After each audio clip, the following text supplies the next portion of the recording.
We begin today the Gemara towards the bottom of Daf Pei Gimel Amud Beis, 3 lines from the bottom. It said in the Mishnah, Misha Noshchei Kelev Sheite V'chulos, person that a mad dog bit him, so then you can take the liver lobe of that dog and feed it to the person in order to heal him. According to Rav Masi ben Choresh, you can do this even on Shabbos. Tana Rabbanan, we learned in the Braisa about this Kelev Sheite. Chamisha Devarim Nemru Bekelev Sheite. There were 5 things that were said about how to identify this mad dog. One is Pif Pasuach. He goes around with an open mouth. Virirai Naitif. His saliva drips from his mouth. Va'aznav Seruchais. And his ears are large and are hanging. His Navai Munachai Archaisav. And his tail lies on his legs. Umahalach B'tzidei Drachim. And he walks in the side of the road. Others add and say, he also barks and people don't hear his voice. Now the question is, how does a dog become a mad dog? What happened to him? Rav says, Noshim kashvaniyais misachkes bay. Women, kashvaniyais, witches, played with him and put into him this terrible thing that made him a mad dog. Shmuel says, Ruach ra shayra olav. There's an evil spirit that's resting upon him, and therefore that causes him to be harmful. Ma'ai beinayu, what's the practical difference between these two opinions? Ikke beinayu, so the Gemara explains, the difference is, lemiktale bedava nizrak. Would it be required to stay far away from it, and therefore only to kill it by an arrow shooting at it? If the issue is that it is through the ones that play with kishiv, made it into a mad dog, so then you can get close to it and kill it. But if the issue is that there's an evil spirit upon it, so then you should stay far away. Tanya Gavasei de Shmuel, we learned in the Braisa, like Shmuel's opinion. When you kill this mad dog, you only kill it with an arrow that you throw in it, you don't want to get close. Now the Gemara tells us other details about this dog. The Chayev Bey, someone that rubs up against it, mistaken. He puts himself in danger. The Nacheslei, someone that was bit by this dog, Mayas, he'll die.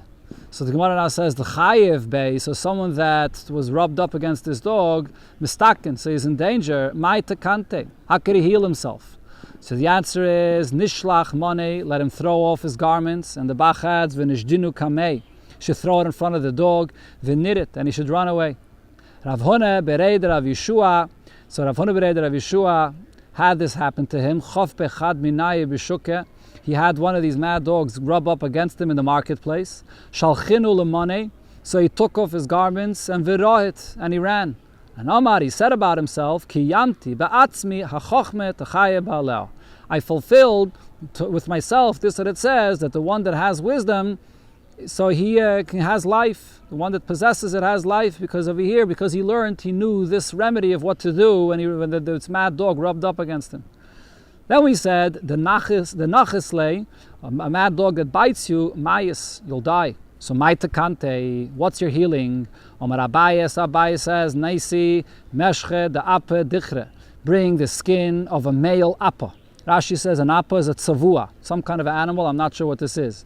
Other Rishonim say a appa dichra is a monkey. V'nichtev Allah, and write on it, Ano planye bar planisa. I, Pliny, ben Planis, ameshche da appa dichre kasivna Allah, on this skin of this male appa I write, kanti klirus, some kind of a lachash that you write on it. Amrillah, others say that you write as follows, kandi klurus, Ka Hashem tzvais, amen selo.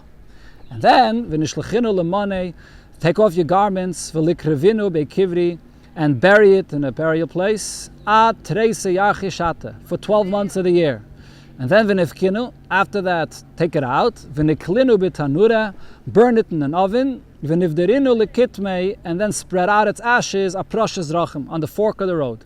And v'hanach treise yarchi, these 12 months, shata of the year, kishasamaya, when you drink water, leilishti ele bekufsin de nachasha. You should only drink with a copper straw. Why? Dilmachazi bevua de shide velistaken. If you're going to drink directly from the water, you may see in the water the shadow of this shed, of this shindalid, and you'll be in danger. Kiha, the Abba bar Marsa, like it was with Abba bar Marsa, or who Abba bar Minyaimi, he's actually also Abba bar Minyaimi, of the Le'ime, Gufse de Dava, when he was bitten by a mad dog, so his mother prepared for him a golden straw that he shouldn't see the shadow of a shed in the water. The next thing that said in the Mishnah was, Rab Masya ben Chodesh. Rab Masya ben Chodesh also said, regarding a person that has the pain in his mouth, that you're allowed to take the sam, the medicine for that in your mouth on Shabbos. Rab Yechanan chosh b'tzavdina. Rab Yechanan had this pain called tzavdina, the pain in the teeth, and as the Gemara will soon say, it's dangerous because it starts in the mouth and the teeth and it goes from there into the intestines. So Azl Gabada Himatronisa, he went to this prominent woman, a non-Jew, of the lay milsa, so she prepared for him something to heal him, chamsha, on a Thursday, and then on the next day, Umayla Shabbata, on Erev Shabbos. Amallah, so he said to her, B'Shabbos Mai, on Shabbos, what should I do? How do I prepare for myself? How am I going to have to heal myself? Amralei, so she answered him, Lo yitzriches, you don't need any more, you're healed. So he asked her, but imat tzrichina, if I will need it on Shabbos, Mai, what should I do? Amralei, so she answered him, Ishtabali, I'll tell you, but swear to me, Deloy Megalis, that you're not going to reveal the secret of this healing to anyone. Ishtaba, so Rabbi Yechanan swore to her, Le'elakah, the Yisrael, Loy Maglina, that to the Eibishter of the Yidden, I will not reveal this. But then, what happened? After she told him what this healing is, Nafak, he went out, Rabbi Yechanan, and Darsha Bepirke. He darshaned it, he told it over in his shiur to all the students what the healing is. So the Gemara asks, how's he allowed to do that? But he swore that he will not reveal. So the Gemara answers, no, he actually outsmarted her. Because if you look at the language that he said in his shvuah, what did he say? Le'elakah the Yisrael loy maglina. I'm not going to reveal it to the God of the Yidden. Ha la'ame Yisrael maglina. But to the Jewish nation, to the Yidden, he will reveal. And that's who he said it to. He didn't reveal it to the Eibishter. Fragt the Gemara, but there's still an issue here. V'ha'ike chilul Hashem. Isn't there a chilul Hashem by the fact that she's thinking that he broke his shvuah? She doesn't realize that he outsmarted her, so isn't there a chilul Hashem just for that? And says the Gemara, the megali law meikara. He told her in the beginning that, by the way, the shvuah that I made was just not to reveal it to the Eibishter, but I could reveal it to everyone else. So he outsmarted her, and then he went and revealed it to everybody, and she didn't think that he broke his shvuah. Maya of delay. So now what is this healing, this potion that he prepared for her for this tzavdina, this pain in the mouth? Ravacha b'rei Ravami says it's mei sa'ir, it's waters of yeast, and shemen zayis, olive oil, umelach, and salt. Rav Yema Omar sa'ir gufe, yeast itself, shemen zayis, and olive oil, umelach, and salt. Rashi Omar, Ravashi says, meshcha, the oil, the gatfe, the avze, of a small bone that there is in the tip of the wing of a goose. Amar Abaye, so Abaye comments about all these different things here. Ano avdi lekulu, I tried all of them, v'lo yitzoi, and I was not healed. Ad amale ahu taya, until this Arab merchant told me, Aisi kashiaise dezeise, bring the pits of olives, the lemalu tilse, that are not ripe even a third, the kalinu benura, and burn it in the oven, amara chadete, in a new vessel, and then va'adbik bekachi dore, and then paste it onto the row of your teeth, and that will heal you. Of the hachi, I did so, and vitzoi, and I was healed. Now the Gemara now asks, Mimai hava, from where does this pain, this issue in the mouth and the teeth and the gums come from? Mechamimi chamimi dechiti, when you eat very hot bread from wheat. And from the leftovers of this fish that's made together with this, it's prepared together with flour and the oil of the fish, and you eat the leftovers of that. That's what brings it. Umay simone, what's the signs that you have this sickness in your mouth? Kadrami midi bebachye, when you touch and you put your hand or anything on the rows of your teeth, on the gums, and and it comes out, blood comes out from the rows of your teeth. Rabbi Yechanan ki chosh b'tzavdina, when Rabbi Yechanan had this issue of tzavdina in his mouth, avadachi b'shabbata, he even healed himself and prepared this even on a Shabbos, v'itzi, and he was healed. Fragt the Gemara, Rabbi Yechanan hevi echi avadachi. How did Rabbi Yechanan do this even on a Shabbos? And says the Gemara, Amar Rav Nachman by Yitzchak, Shani Tzavdina. Tzavdina is a kind of sickness in the mouth that's different. This is dangerous. It's something that begins in the mouth, but then it ends up in the person's intestines, and it's very dangerous. So therefore you can do this even on Shabbos, even though usually there's no refuah on Shabbos. So Rav Chia bar Abba said to Rabbi Yechanan about this, but come on, according to who is Rabbi Yechanan doing this on Shabbos?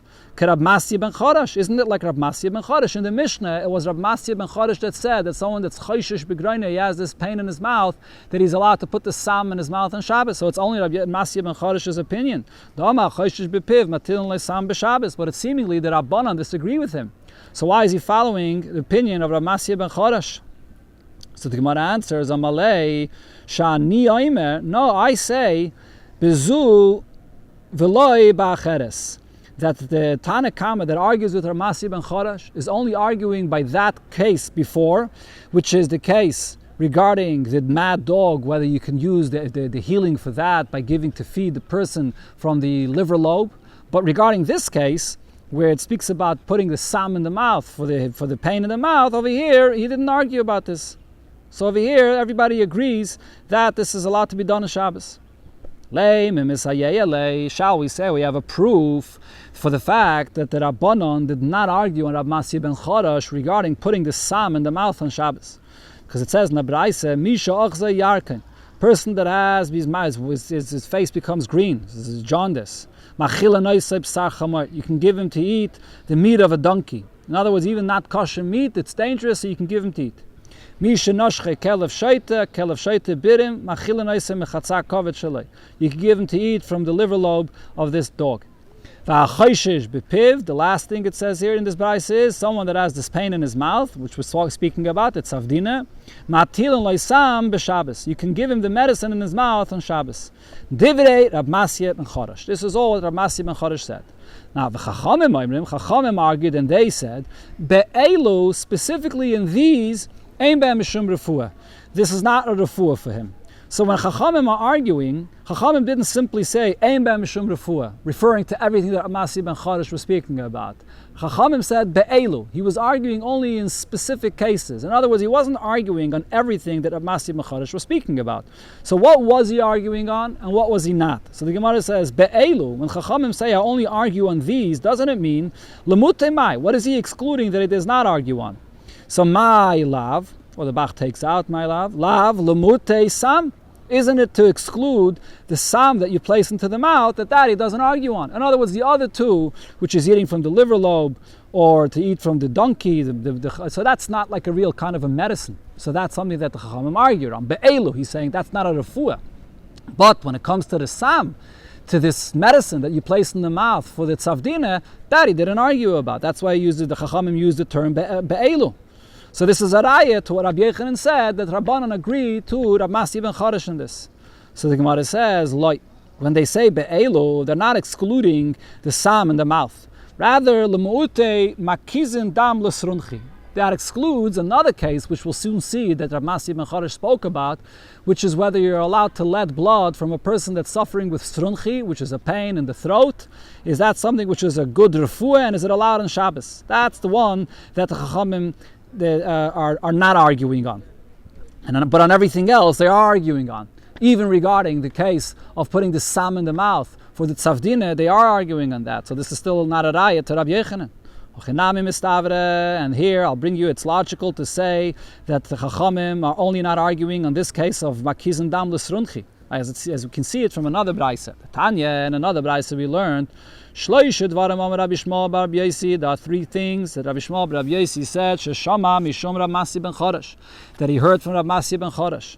So the first one was makizin dam l'srunchi. You could let blood from a person that's suffering of srunchi, a pain in the throat. V'Shabbos, even on Shabbos. Umisha noshchai kelev shaita, a person that was bit by a mad dog, you give him to eat from the liver lobe. V'achayshish befiv, person that has the pain in his mouth, by his teeth, matilun loisam b'Shabbos. You're also allowed to give him the medicine to put into his mouth on Shabbos.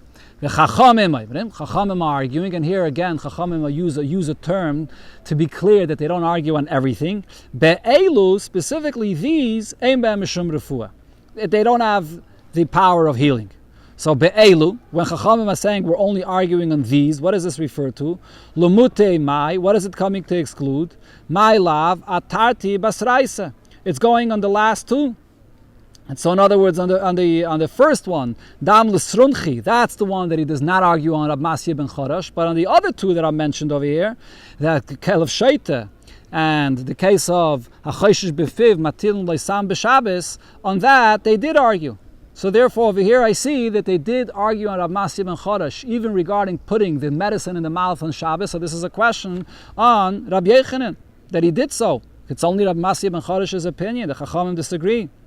So the Gemara says, no, not necessarily. Like Atarti Dereisha, what he was saying is that he argues on the two first ones that are mentioned in the Braisa, which are the Makizin Dam and the Kelev Shaita, the Sefer. But what's mentioned in the Sefer, which is the case that we're talking about regarding the Tzavdina, placing the Sam in the mouth on Shabbos, on that he was not arguing. Chachamim, that is, were not arguing. So therefore, Rabbi Yechanan's opinion is still stands that on Shabbos you can put the healing in your mouth for this Tzavdina, because the Chachamim do not argue with Rab Masya ben Chorash. The Gemara brings another raya. So look, we tried to prove before against Rabbi Yechanan, and then the Gemara said that not necessarily is a raya against Rabbi Yechanan, but we still don't have a conclusive proof that Rabbi Yechanan is right, that the Chachamim don't argue with Rab Masya ben Chorash regarding putting the medicine in your mouth on Shabbos. So the Gemara here brings another raya where you have a clear proof of this. Toshama, so come, I'll bring you a raya. The Tani Rabba Bar Shmuel, Ubra Sheiricha, pregnant woman that smelled food and she's desperate to eat. Machila noisa, you give her to eat, toshav nafsha, till her soul and her life shall calm down, will come back to her. Umisha noshchai kelev shaita, someone that a mad dog bit him, machila noisa mechatzar kovet shalai, so you give him to eat from the liver lobe. Va'achoshish befiv, and someone that has the ailment in his mouth, matilin loisam b'Shabbos, you're allowed to place the medicine in his mouth on Shabbos. Divrei Rabbi Eliezer bar Yaisi, she'omar mishum Rab Masya ben Chorash.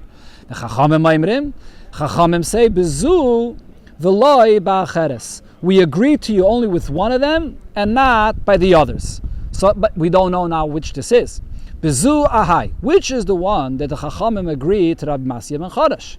Ileme a'ubra. Is it referring to the first case mentioned there regarding a pregnant woman that you give her to eat if she's desperate to eat? That's not a case that you have to say that they agree. Pshita, that's obvious. In other words, as Rashi says, that's not even really Rab Masya ben Chorash saying it. That's in the beginning of the Braisa, and that's a statement that's not Rab Masya ben Chorash. Obviously, everybody agrees to that. Ubre miyikele man da'oma deloi. Is there anybody that would say that you can't give a pregnant woman to eat when she's desperate and her life is in danger? Elo lav. So therefore, what must we say? What's the case that Chachamim agreed to Rab Masya ben Chorash? Asam, regarding placing the medicine in the mouth on Shabbos. That's what makes sense here, because the other two are not regular kind of healings to eat from the liver lobe of the dog, and so that's something that's not usual. But this matilin leisam b'Shabbos, this is what the Chachamim came to say. Here we agree. Shma mina, this is the conclusive raya that Rabbi Yechanan is right, that Rabbanan agreed to Rab Masya ben Chorash. Ravashi says, Masnisin nami deke. If you look at our Mishnah as well, our Mishnah will also prove that Chachamim agreed to Rab Masya ben Chorash to this. Why? Because if you look in the Mishnah, first it says, the halacha, the first thing the Mishnah, it speaks about the case of the mad dog, the Kelev Shaita, that the Tanakama says you can't give the Chatzah Kavod on Shabbos, and Rab Masya ben Chorash says you could. And then afterwards the Mishnah says, if you have this pain in your mouth, you can put this medicine in your mouth on Shabbos. And in the Mishnah, on this second statement of Rab Masya ben Chorash, Rabbanan don't argue. If it's true that the Rabbanan argue on this as well, not only on the previous case of the Kelev Shaita, so let it Mishnah say both together, that Rab Masya ben Chorash spoke about the healing for the Kelev Shaita, and he also said about the healing and the pain in the mouth, and that on both of them, and that on both of them Rabbanan should come and argue. So the fact that the Mishnah divides it, it's clear that they only argued on the case of a Kelev Shaita, but regarding putting the Sam in the mouth for the pain in the mouth, they never argued. Shma mina, that's a proof to Rabbi Yechanan's opinion. Then the Mishnah said, Mipnei shesafik nefashesu, in a case where you have a building that collapsed on someone, and there's a suffix if someone's there or not there, if he's a yid or a guy, and so on. The Mishnah says you can take off the rubble because it's suffik nefashes, and then afterwards the Mishnah adds, v'chol suffik nefashes doiches haShabbos. Every suffix nefashis pushes off Shabbos. So the Gemara asks, Lama le'sula meimar? Why does the Mishnah have to again repeat and say, V'chol suffix nefashis doiches haShabbos? If it's giving me this example and it's saying that this is a suffix nefashis, so therefore pushes off Shabbos, it's self-understood that applies to every case. Why is it repeating it again? Amar Rav Yudah Amar Rav, so Rav Yudah Amar Rav says, because here there's a new chiddush. Loi suffix Shabbos ubulvad amru. Not only in a case where right now in this Shabbos, there's a doubt where his life is in danger, elafile suffix Shabbos acheres. Even if there's a suffix regarding the following Shabbos. Right now his life is not in danger, but if you're not going to begin treating him now, then next Shabbos his life could be in danger. That's what the Mishnah is speaking about. And the Gemara explains the case. Hey Chidami, what are we talking about? Kagoindam dua letmanya yoime. The doctors evaluated him, they asked to take medication for 8 days. And the Yuma Kama Shabbat, and the first day he'll begin taking this medication is on Shabbos, and then he's going to take it the following Shabbos, the 8th day as well. So Mao the Taime, I would think to say, La'akiv ad l'orte, let him begin taking the medication until at night, until Matzah Shabbos. Right now, his life is not in danger. We're just concerned that he has to take this for 8 days, and if he's not, then next Shabbos his life will be in danger. So let him wait until at night. In order not to be mechal 2 Shabbosis.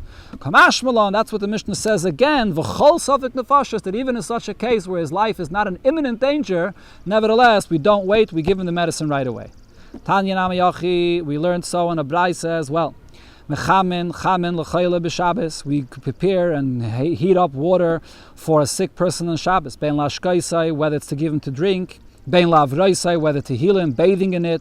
And v'loy Shabbos zu b'lvad omru, it's not only for his life being in danger in this Shabbos, elo l'Shabbos acheres, for the following Shabbos as well. And ve'ein oimrim, we're not going to say, namtin loy, let's wait, shema yavri, maybe he'll heal on his own. Elo mechamen lechamen miyad, mechamen le miyad, we immediately heat up the water for him. Anytime there's a life that might be in danger, it pushes off Shabbos. And the Braisa explains, not only if his life could be in danger imminently this Shabbos, even if there's a suffix, the next Shabbos, if he's not treated, then his life will be in danger. And when we are going to be Mechal Shabbos because a person's life is in danger, we don't do this. Lo al yedei nochrim, not if there's goyim that tell you that this is the case. V'lo al yedei kutiyim. Sorry, let me start again. Ve'ein neisim dvarim alolu, and we do not have these things done for a person that his life is in danger. Lo al yedei nochrim, we don't look for a guy to do it. V'lo al yedei kutiyim, and not kutiyim, which possibly are not eaten as well. They're not propagating.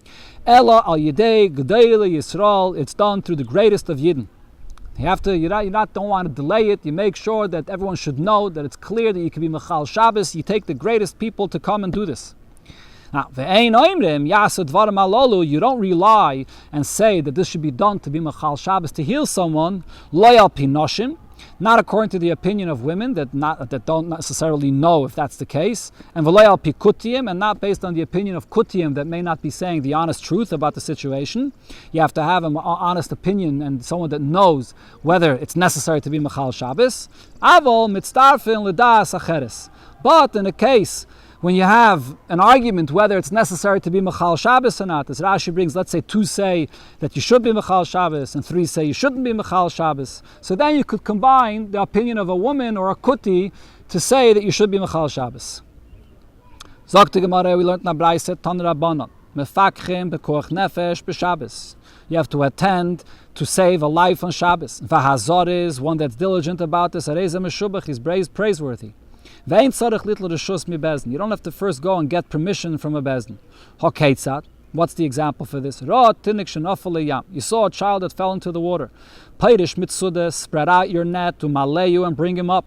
If you're diligent, you're praiseworthy. And you don't have to get permission from the bezdin. Now, as Rashi here explains, the Gemara right now will address a question. If it says that if you're diligent, if you're zoris, then you're praiseworthy, why does it also add that you don't have to take a reshus from Bezdin? It just said that Zoris, do it immediately. So therefore the Gemara adds and explains, the Chiddush here is that v'afal gav the katzayit kavri, even if when you spread out your net, you're ending up doing something also that's beneficial for yourself, that you're going to be getting fish for yourself. Nevertheless, you don't have to go ask a bezdin, you can go and do it even if there's a benefit for yourself. That's why it adds that point. The Gemara is going to go through now other examples and explain why we need all examples, and there's going to be a similar style in the Gemara here. A person sees a child that fell into a pit. You're allowed to uproot a little bit of the earth at the entrance of the pit to be able to get umaleyu and to take the child out.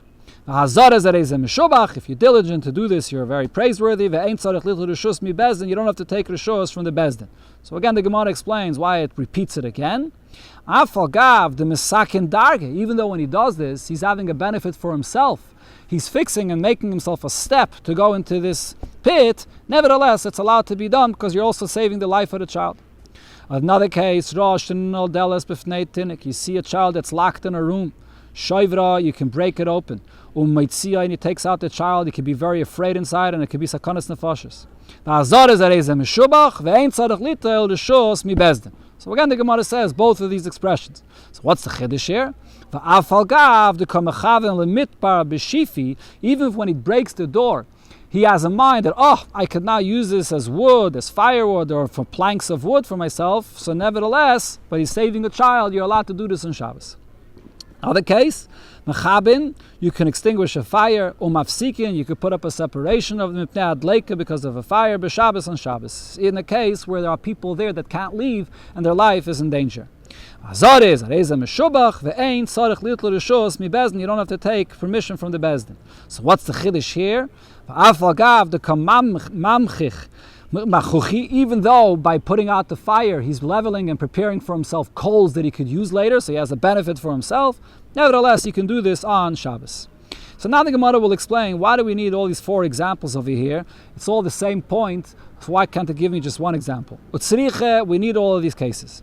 If it would say regarding a child that fell into the water that you don't have to wait to go and ask, until you're going to ask, the child will drown.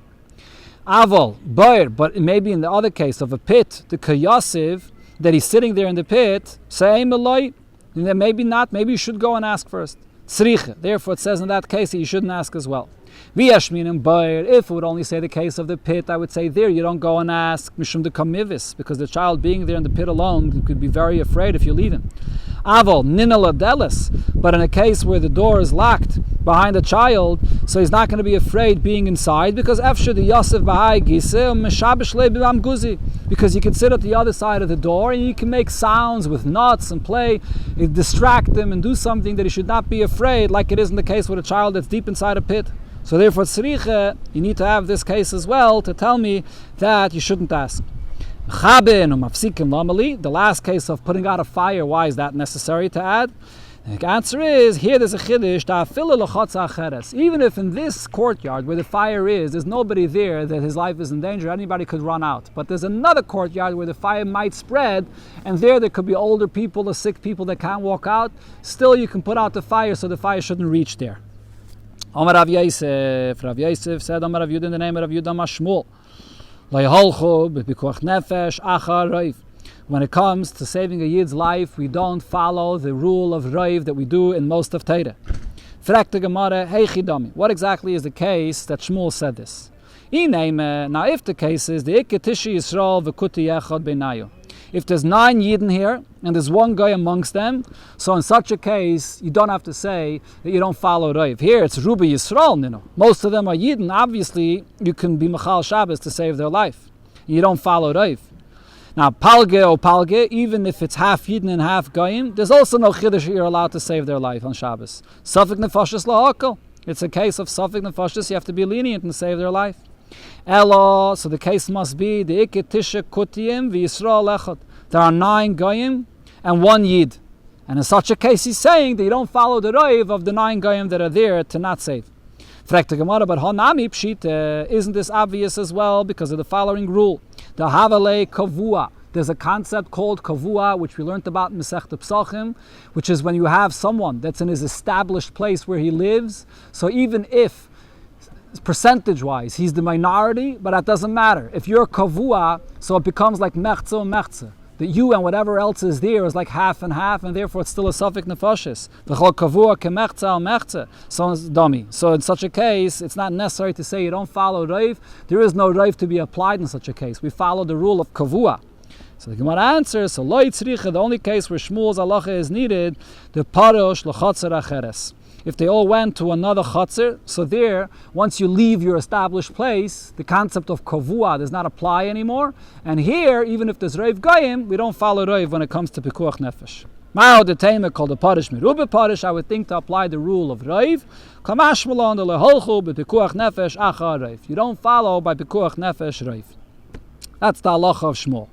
The Gemara asks him, they say, is this true? But for Amar Avasi, Amar Rab Yochanan said different. Tisha Kutiyim v'Yisrael echad b'isa chatzar. If you have 9 goyim and a yid in that chatzar where they live, mefakchin. So then you can take away the rubble and to save on Shabbos, because this is a case of kavua. This is where they live, so therefore you can take it off. But b'chatzar acheres, if they went to a different courtyard, so now it's Rav goyim, ein mefakchin. You can't remove the rubble on Shabbos. So we see that we do follow Rav according to Rabbi Yochanan. Is he arguing on Shmuel? So the Gemara says, Loi Kashya. It's not a question. Ha the Parish Kulu. Shmuel was talking about a case that all of the people, the 9 Goyim and the Yid, they all went into another Chatzar. So you know for a fact that there's a Yid there. Even though there are 9 Goyim, so therefore there's Rav Goyim, but amongst them you know for a fact there's a Yid, so therefore you don't follow Rav in such a case. But the Parish Miksasayu, Rabbi Yochanan was talking about a case where some of the people that were in one place, Kavua, separated and went to another Chatzar, and you're not sure who went to the other Chatzar. Maybe the Yid went to the other Chatzar, maybe not. So here it's not only that you have Rav Goyim, you don't even know B'chlal whether there's a Yid amongst them. Could be that it's only Goyim, that Yid never went there. In such a case, Rabbi Yochanan said that we're not going to be Mechal Shabbos, because you don't even know B'chlal if there's a Yid over there.